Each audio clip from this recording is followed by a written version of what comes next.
Egunon, ¿qué tal? Quedan poco más de 2 semanas para la huelga general contra las últimas medidas de ajuste aprobadas por los gobiernos español y vasco. Es la 8ª huelga general de la crisis que convocan ELA y LAB y, bueno, como siempre, hay opiniones encontradas en la calle. Yo creo que no va a cambiar nada. No, para mí no.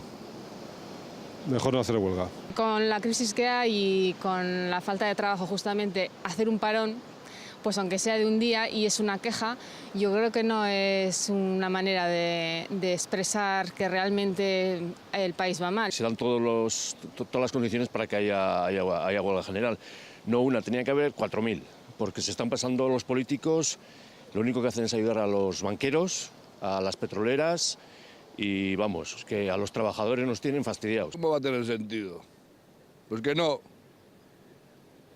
¿Por qué? ¿Tú tienes trabajo? ¿Tienes contrato fijo? Entonces. Pues yo creo que algo sí sirve. Lo que no sé si sirven tantas. Pero hay que decir algo si no está contento, ¿no? Uno se manifiesta para decir que no está de acuerdo.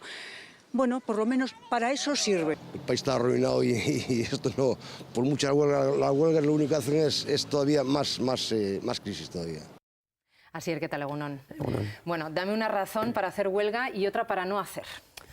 Para hacer huelga, defender nuestros derechos, defender los de tu familia, tu comunidad, tu país, los derechos sociales y económicos. ¿Y para no hacer? Para no hacer, bueno, ser objeto de las represalias de tu patrón. O sea que las dos son bien comprensibles. Sí, sin duda. Pero bueno, es que llevamos ya unas cuantas huelgas generales en esta crisis y la verdad es que no han cambiado las políticas. Entonces nos planteamos si la huelga general sirve para algo. La huelga general, bueno, es difícil medir realmente si sirve para algo o no, porque hoy en día no hay un objetivo material concreto. Si se trata de echar atrás las políticas que se han puesto en marcha, pues hemos visto que no, evidentemente, para eso no ha funcionado. Pero no sabemos qué hubiese pasado si no hubiera habido huelga. A la vez también yo creo que sirve desde el punto de vista de cuando alguien tira de la cuerda y ve que nadie responde, sigue tirando de la cuerda. Si entendemos cómo tirar de la cuerda, recortar y ir contra los derechos sociales, si no hubiese habido huelga, pues el gobierno podría entender que no hay un sujeto detrás, que no hay una ciudadanía pidiendo que quiere que se respeten sus derechos. Desde ese punto de vista, la huelga yo creo que sirve para algo desde el momento que pone sobre la mesa un sujeto colectivo que de otra manera es difícil de que se exprese. Ya, pero desde el momento en el que ya surgen tantas dudas para hacer huelga, sobre todo después de haber habido tantas y que no hayan cambiado las políticas, ¿no habría otras formas igual más efectivas? Porque ya no estamos hablando del tirón de las huelgas de los años 80, por ejemplo. Evidentemente han cambiado mucho las circunstancias, las fábricas son mucho más pequeñas y eso dificulta que la huelga, en el sentido general de la palabra, pues evidentemente no es tal, porque además se trabaja de noche, se trabaja de mañana, de tarde, no es como antes, que era de 8 de la mañana a 5 de la tarde y poco más, ¿no? Pero no tenemos la sensación de que los sindicatos están actualizando, o sea, ¿todo el mundo se actualiza menos ellos? Se van actualizando, mucha gente no se está actualizando, ellos poco a poco se van actualizando, evidentemente que se deberían de actualizar más, no tengo duda, y que tendría que haber mucha más innovación en la movilización, probablemente, pero para que haya innovación en la movilización lo que hace falta es que también la gente se encuentre en la calle, se encuentre en las asambleas de los trabajadores que va a haber ahora, de aquí hasta la huelga, para hablar sobre la huelga, para discutir sobre ella. Y luego, cuando salgan el día de la huelga las manifestaciones, la gente se encontrará, se reconocerá públicamente como un colectivo, como un sujeto, y ahí, evidentemente, se les puede pedir, y se nos debe de pedir a toda la ciudadanía en general, nuevas formas también diferentes de movilización y de protesta. Pero para eso es necesario que estemos interconectados, que hablemos entre nosotros, que no suframos la crisis de forma individual solamente. Si lo sufrimos de forma individual, es muy sencillo aplicar recortes y ir contra los derechos sociales. Porque yo creo que, o sea, la mayoría de la gente está de acuerdo en que motivos para hacer huelga sí que los hay, pero claro, o sea, una enésima huelga, seguir perdiendo 100 y pico, más de 100 euros, pues es como que dicen, ya está bien, ¿no? No sé, o sea, estoy pensando, por ejemplo, en una movilización que hicieron una vez unos bomberos de Iruña, un día de huelga, que en vez de hacer huelga, el dinero que hubieran perdido con la huelga lo destinaron a comedores sociales. Esto no se les ocurre a los sindicatos. ¿Por qué el recurso a la huelga? De vez en cuando hacer este tipo de, digamos, de movilizaciones, no es una movilización propiamente, nuevas formas de protesta, yo sí que creo que son interesantes, desde el punto de vista de que son sorpresivas y introducen nuevos elementos. Eso no invalida el ejercicio de la huelga, o sea, a veces se puede hacer eso y otras veces puedes hacer huelga. yo sigo pensando que la huelga en este momento es muy necesaria por el simple hecho de que, de lo contrario, la gente, los que están en el paro, los que están sufriendo en su trabajo o tienen miedo de que en cualquier momento puedan ir a la calle, los que están cobrando una miseria de pensiones y que además les están diciendo que probablemente se vayan a reducir en el futuro porque ni se van a actualizar con el IPC, etcétera, etcétera, si lo viven de forma individual, lo van a vivir de una manera, desde el punto de vista psicológico, mucho más dura. Y desde el punto de vista de la protesta, no hay duda de que la mejor manera de enfrentarse a los recortes y a la reducción de los derechos sociales es hacerlo de forma colectiva. Curiosamente, ahora que has hablado de los precarios o la gente que está en paro, tal vez no sé si se identifica más con otros movimientos que han surgido como el 15M o la plataforma de Stop Desahucios. ¿Les están comiendo un poco la tostada estos nuevos colectivos a los sindicatos? No creo que les estén comiendo la tostada. Otra cosa es que los sindicatos, evidentemente, durante muchos años han estado solamente orientados al mundo del trabajo y en un momento en el que tenemos tasas de paro tan grande y en el que las situaciones, además, en el mundo laboral están tan atomizadas, pues tienen que cambiar algunas estrategias y algunos ya están en ello, ya están cambiando las estrategias. Pero una forma de cambiar las estrategias, que por cierto son compatibles, la de Stop Desahucios, la de los sindicatos y la del 15M, es organizar puntos de encuentro. Y vuelvo a incidir una vez más, una huelga puede ser un punto de encuentro para la gente que está en Stop Desahucios, que estoy seguro que la mayoría de las personas que se están movilizando con Stop Desahucios participarán en la huelga, y sindicalistas y gente que ha estado en el 15M, etcétera. Por cierto, que la huelga no solo lo llaman los sindicatos, también lo llaman diferentes movimientos sociales del País Vasco. Los líderes sindicales, por hacer huelga, pierden dinero. Bueno, no lo sé, no tengo ni idea, pero bueno, supongo que tendrán caja de resistencia o ese día, no sé, cobrarán por vía caja de resistencia. Claro, porque esto también es cómodo, ¿no? Yo puedo hacer huelga, no estoy arriesgando mi puesto de trabajo, o sea, tampoco se están poniendo realmente en el lugar de muchas personas que hacen huelga, sí, pero que se atreven incluso pudiendo perder su puesto de trabajo. No, pero hay que verlo claramente. Cuando los trabajadores van a la huelga, hay diferentes formas de ir a la huelga. Hay algunos... O sea, diferentes, bueno, la forma es la misma. Los riesgos que corren los trabajadores difieren. Difieren, evidentemente, no son los mismos los riesgos que corre un trabajador del sector público que un trabajador de una empresa privada. Y no es lo mismo una empresa privada que se respetan los horarios de los trabajadores y los derechos de los trabajadores que en otras empresas, como dicen muchas, en otras no se respetan. Y por lo tanto, en esos casos es verdad que algunos trabajadores pueden tener miedo a perder su puesto de trabajo. Esto invalida y sirve, invalida que algunos tengan más seguridad y otros menos. No. De hecho, si todos tuviésemos menos seguridad, todo iría peor. ¿Cómo es la forma de mejorar las condiciones sociales y de los trabajadores? Si hay competencia por arriba, pensemos de alguna manera, si no hubiese funcionarios con buenas condiciones de trabajo laboral, es posible que la empresa privada fuesen peores, pero yo lo doy por hecho. No tenemos más que ir a los países donde el sector privado es pequeño. O sea, el sector público, perdón, es pequeño. Allí donde el sector público es pequeño, las condiciones laborales en el sector privado son mucho peores. Y como ejemplo podríamos citar países escandinavos, por ejemplo. Los países escandinavos tienen un sector público muy amplio y en el cual, gracias a ello, seguramente en el sector privado también las condiciones laborales son buenas, porque la gente puede elegir, en parte, puede decir, yo no me voy a ir a trabajar al sector privado, me voy al sector público. Si todos los que están en el sector público se fuesen al sector privado, de repente habría mucha más competencia en el sector privado y podrían echar los salarios por el suelo. Bueno, otra cosa también por la que hay gente que no se puede apuntar a la huelga es porque dice, bueno, si es que ni los sindicatos me dan ejemplo de unidad, entonces ¿por qué les voy a seguir, ¿no? Si no son capaces de ponerse de acuerdo entre ellos para convocar un día de huelga unitaria. Pero bueno, los sindicatos no se ponen de acuerdo entre ellos, como no nos ponemos de acuerdo entre todos los trabajadores y las trabajadoras, es normal, ¿no? Es decir, que haya diversidad de opiniones no es malo. Ya, pero bueno, luego ellos sí que nos venden que la situación sí es tan grave, ¿no? Eso tendrán que uniéndonos tendremos más fuerza. Tendrán que explicarlo aquellos sindicatos que sí que hacen un diagnóstico de que la situación es muy grave, pero en cambio no llaman a la huelga y quizás llamarán a otras movilizaciones, aunque bueno, ya sabemos que entre los sindicatos también hay muchas diferencias. Una de las diferencias principales es de dónde se financia un sindicato. Sabemos que UGT y Comisiones Obreras, la mayoría de su financiación, no sabemos los datos exactos porque no nos los dicen, pero no hay duda de que está muy por encima de los 2/3, es financiación pública.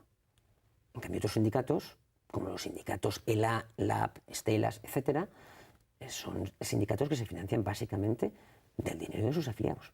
Pero bueno, UGT y comisiones también han organizado por su cuenta o por su lado huelgas. O sea que, ¿no? Pero bueno, no pasa nada. Bueno, está hubo muy bien. una en noviembre. Sí, sí, me parece muy bien. O sea que son más flojos UGT y comisiones. No hay duda. O sea, desde el punto de vista de la densidad sindical, la fuerza sindical que tienen UGT y comisiones obreras, viendo que su población máxima, digamos, su universo es todo el Estado español, el porcentaje de gente que está afiliado a comisiones y UGT es muchísimo más bajo que el que está afiliado a ELA, LAB y los sindicatos vascos en su universo, que son 3 millones de personas. Bueno, vamos a hablar ahora de las diferencias o a ahondar en los porqués de las diferencias de los sindicatos, aunque bueno, la verdad es que si les oímos podríamos pensar que van a una de cara al día 30. Hay organizado un complot, una especie de golpe de Estado económico que una gran parte de la clase política está haciendo suyo para desmontar todo lo social y todo lo laboral. El referente de la movilización es el único posible, el único que puede hacer cambiar el signo de las cosas. La élite económica tiene muy claro que de esta crisis salimos sin derecho los trabajadores y las trabajadoras. Bueno, pues ante eso es a lo que nos negamos a estar de brazos cruzados. Ante eso no vamos a promover la pasividad. La pasividad es el mejor aliado de los gobiernos en esta situación. Estamos ante un cuestionamiento no solo de los derechos laborales, sino ante un cuestionamiento cívico del modelo de sociedad que hemos conocido. Europa tiene que cambiar. No puede estar en manos solamente del capitalismo financiero. Bueno, y aquí van a escuchar ahora los motivos que UGT y comisiones obreras dan para no hacer huelga el día 30 con los sindicatos abertzales. Y es que anteponen la negociación de los convenios a una huelga general porque creen que la huelga general pone en peligro la negociación de los convenios que van a caducar el 7 de julio. Nosotros no nos hemos posicionado respecto a la huelga, simplemente nos hemos reafirmado en nuestras prioridades y en que no pongamos los carros delante de los bueyes. No provoquemos una movilización que a lo mejor lo que pretende es que no se dé una negociación. Más bien al contrario, intentemos llegar a esa negociación y si esa negociación no da resultado, planteemos un escenario de movilización, pero no al revés, ¿no? Que es el bloqueo más grande que hay en toda España, es en Euskadi, de los convenios. Y lo que estamos intentando es que se desbloquee. Bueno, curiosamente, comisiones y UGT están diciendo lo mismo que el Gobierno vasco y la patronal en este asunto. Sí, bueno, me da la sensación de cuando antes hablábamos de los modelos sindicales, este es un modelo sindical que está orientado solamente a los trabajadores, como acabamos de ver en las declaraciones que hacían. Esas declaraciones lo que decían es que están simplemente concernidos por lo que es la negociación de los convenios y que podrían interferir en esa negociación cualquier tipo de huelga general, ¿no? Bueno, la cuestión es que la huelga general no solo está dirigida a lo que está ocurriendo en las negociaciones de los convenios, la huelga general está dirigida a lo que está ocurriendo también en las administraciones públicas, a los recortes a los que estamos sometidos y a la reducción de derechos sociales. Porque en la sociedad somos un sistema democrático, pero en los sistemas democráticos no todos tenemos la misma capacidad de influencia. Si coge el presidente de Confebask y le llama ahora mismo a Íñigo Urkullu, mañana, si quiere, se está reuniendo con Íñigo Urkullu. Si nosotros hacemos aquí la prueba y le llamamos a Íñigo Urkullu, mañana no se está reuniendo con nosotros Íñigo Urkullu. Pero bueno, los sindicatos tampoco se ponen todos a una para tener la fuerza suficiente como para llamarle después de un día de huelga y decir, hemos paralizado el país. Que sería ideal que fuésemos capaces de llegar a acuerdos entre toda la ciudadanía de diferentes sensibilidades, entre los sindicatos, movimientos sociales, evidente, pero sabemos que tampoco es realista. Ello no invalida que mientras tanto haya que movilizar. Había un presidente de Estados Unidos, Franklin Delano Roosevelt, que fue el que hizo el New Deal, fue en gran parte su construcción, ante la crisis de los años 30, después del crash financiero en Estados Unidos, y cuando se reunía con los sindicatos y los movimientos sociales siempre les decía, estoy de acuerdo con vosotros, ahora salir fuera y obligarme a hacerlo. ¿Por qué? Porque muchas veces los políticos y las políticas tienen muchísima presión por parte del mundo financiero y por parte del empresariado, pero ahora especialmente por parte del mundo financiero. Lo que hay que hacer es intentar equilibrar la balanza y que reciban presiones también por parte de la ciudadanía y de los movimientos sociales. Pero bueno, la situación es grave también con respecto a los convenios colectivos. ¿Qué pasa? ¿El ILAB no les interesa tanto este espacio? O sea, ¿les da igual que caduquen los convenios y que se empiece a aplicar el español? Hombre, yo no sé, yo no soy ni de ELA ni de LAB, pero supongo que tendrán interés en la negociación de los convenios colectivos, pero eso se hace en la fábrica, se hace en las empresas y se hace en las mesas sectoriales, que ahora mismo hay un bloqueo. Evidentemente que hay un bloqueo. Yo supongo porque la sartén la tienen agarrada por el mango el empresariado. Saben que si no se renuevan los convenios colectivos, se aplicará el convenio estatal, lo cual supondrá una degradación de las condiciones laborales de los trabajadores. ¿Qué quiere decir esto? Que no es una negociación equilibrada, evidentemente. Hay un gran desequilibrio y la única forma de darle vuelta a ese desequilibrio es con presión social. Pero bueno, entonces a ELA y a LAB les tiene que compensar negociar empresa por empresa, ¿no? ¿Algún tipo de convenio o qué? No sé, no conozco la realidad de cada empresa ni de cada sector. Pero bueno, yo creo que... Es que perder el convenio de aquí, ¿no?, a favor de un español, o sea, esto es perder una merma de condiciones. Pero claro, en esa negociación, evidentemente, quien sabe que el tiempo corre a su favor, no está negociando realmente, te está imponiendo. Bueno, pero yo... La verdad es que ¿por qué se dividen si la situación es tan grave? ¿Están defendiendo a los trabajadores o a sus propios intereses, en realidad? Están defendiendo los intereses de sus trabajadores, evidentemente. Los suyos, claro. De sus trabajadores, pero también, en el caso al menos de los que están llamando la huelga general para el 30 de mayo, y quiero pensar que también en el resto de casos, defienden también los intereses sociales y de la ciudadanía en general.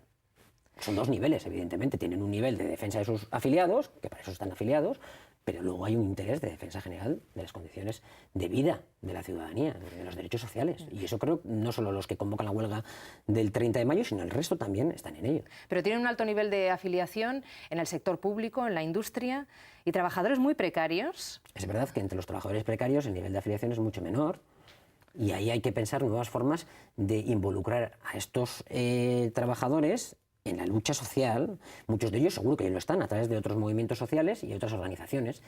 Es que ahí estaría el gran reto de los sindicatos, ¿no? Desde luego que ahí tienen un reto, no hay duda.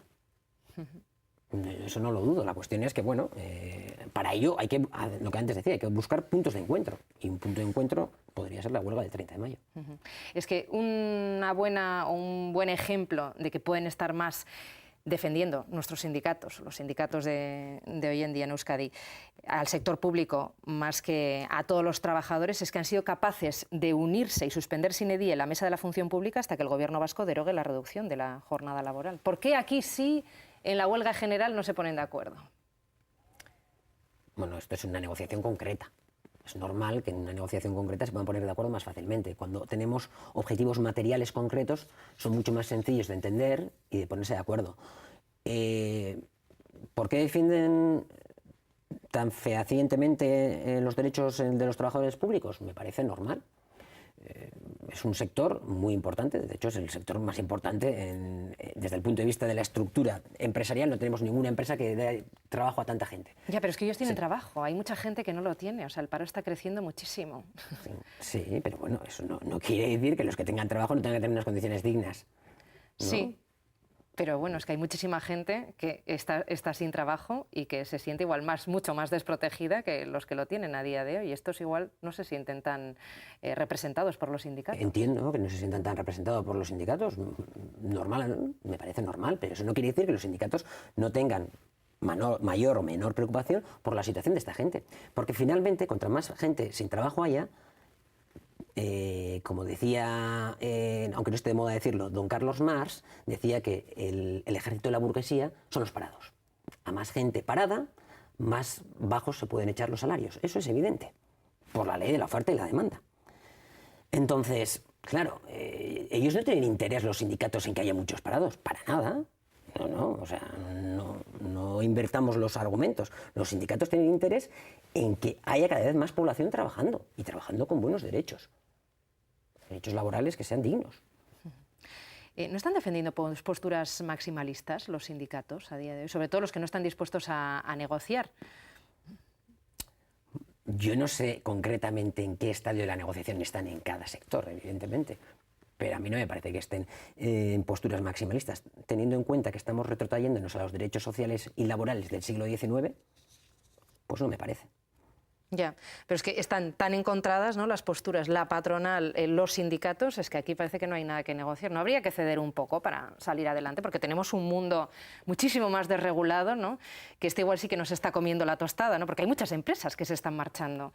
Entonces, ¿qué hacemos? ¿No habría que ceder un poco? Depende de lo que nos queremos dedicar. Si queremos echar por tierra los salarios, ¿qué va a pasar? La gente más preparada y la que aporta y desarrollo e innovación se irá fuera. Y entonces pasaremos a ser un país subdesarrollado desde el punto de vista económico, porque los salarios bajos lo que crean es una economía que no aporta gran beneficio y por lo tanto lo que tendríamos es un gran nivel de pobreza, porque nosotros no tenemos petróleo bajo tierra. Si tuviésemos petróleo, pues nos daría igual, pero no es la cosa, no es esta la circunstancia. Necesitamos buenos salarios para que podamos hacer innovación y desarrollo, claro que sí. La innovación y desarrollo está estrechamente ligada a buenos salarios. Hay que pagar a los que piensan lo que se merecen, porque si no, esa gente se va fuera. Ya, se va fuera, se van las empresas fuera, entonces ahí los sindicatos, los trabajadores tienen mucha menor fuerza para hacer presión. O sea, no es lo mismo convocar una huelga general hace, no sé, 20 años que a día de hoy, en el que muchas empresas pueden decir, bueno, ¿que no quieres mis condiciones? Pues me voy. Depende de qué tipo de empresa. Si es una empresa que hace ropa, pues quizás sí.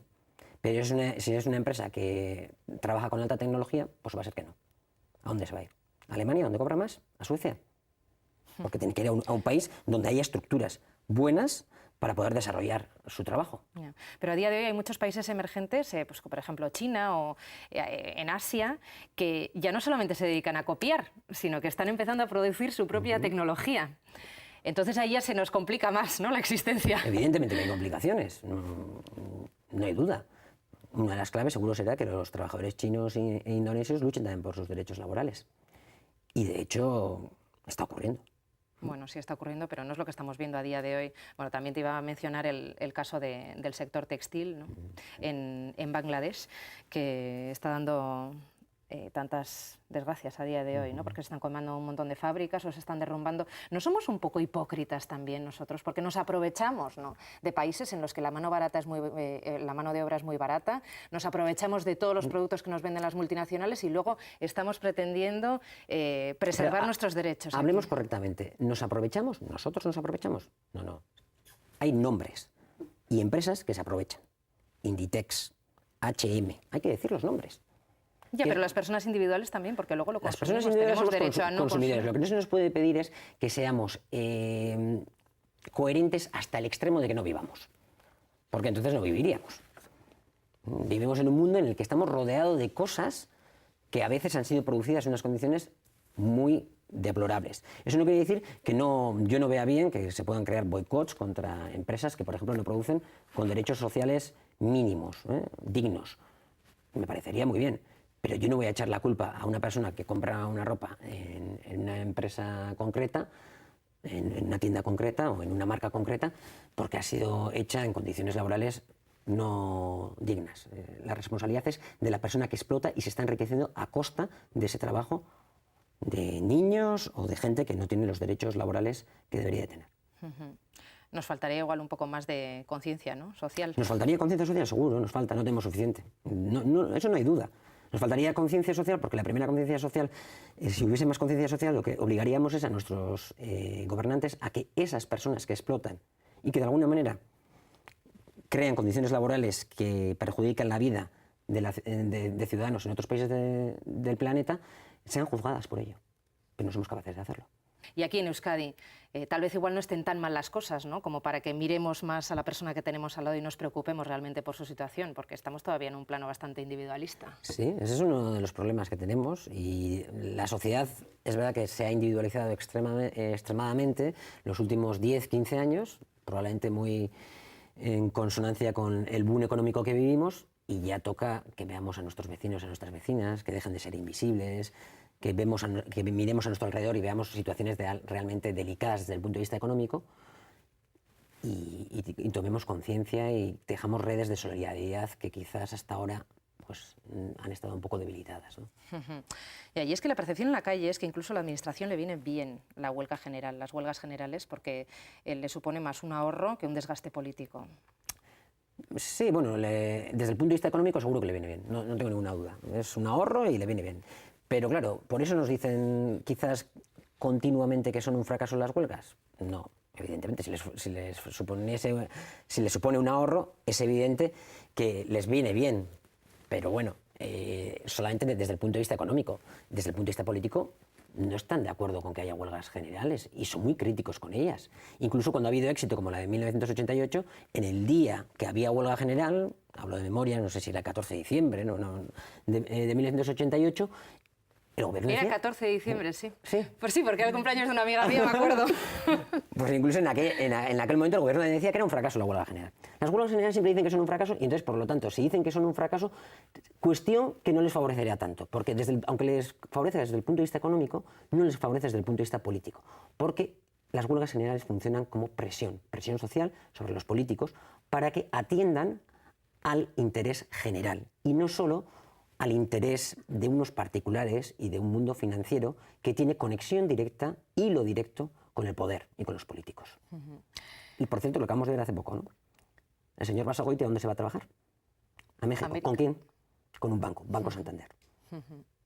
Allí está su futuro, ¿no? En los bancos. ¿Qué va a ocurrir el día 30, Asier? Yo creo que el día 30 habrá una gran movilización. No me atrevo a decir si el paro será mayor o menor. Muchísima gente parará y las calles de nuestras capitales se llenarán. Habrá un sujeto colectivo en las calles que se reconocerá uno a otros. En diferentes situaciones. Hemos visto, algunos están en el paro, otros están con que les han reducido el salario, otros que no han cobrado la paga extraordinaria porque son funcionarios o lo que sea, pero diferentes circunstancias, diferentes tipos de gentes que están sufriendo en este momento la crisis económica se reconocerán uno a otro y tomarán conciencia de que son un sujeto colectivo para defender los derechos sociales y laborales de la ciudadanía. Ya, pero luego veremos ahí gente trabajando, ¿no? Echando la persiana justo cuando pasa la manifestación. Y veremos gente que estará en el trabajo por miedo a ser despedida, esperando a que llegue ese piquete informativo y que pueda hacer la huelga que realmente quiere hacer y no le deja hacer su jefe. Bueno, Asier Blas, pues es que ricasco por haber estado con nosotros. A ver qué pasa el día 30 y a ver si se cumplen tus previsiones o no, ya lo veremos. Muchas gracias por haber compartido con nosotros tus reflexiones y esperamos pues, que hayan sido de su agrado. Nos vemos mañana. Es que ricasco, Rizateagatik, agur.